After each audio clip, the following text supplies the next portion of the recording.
Mga kabayan, sunod naman, bukas daw makipagtulungan sa iba pang grupo na naghain na rin ng impeachment complaint laban kay VP Sara. Brigada Sheila Matibag, i-brigada mo! Brigada Live Report.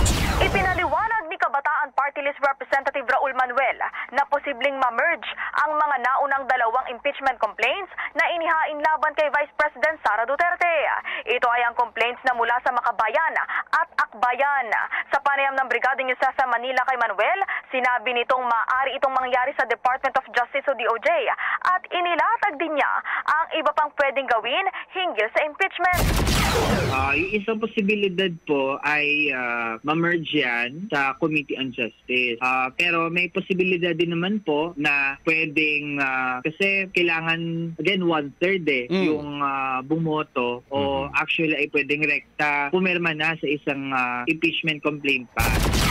Kaugnay nito, binigyang diin ni Raul na handa silang makipagtulungan sa iba pang mga naghain at maghahain ng impeachment complaints. Bukas umano sila para sa mga grupong kapareho nila ng ipinaglalaban. Ang mangyayari po dyan kapag nasa Committee on Justice, so lahat naman po ng mga tumitindig na, lahat ng mga nag-endorso at lahat ng mga naniniwalang sapat yung grounds para matanggal yung Vice Presidente, handa po tayong makipagtulungan on this particular matter.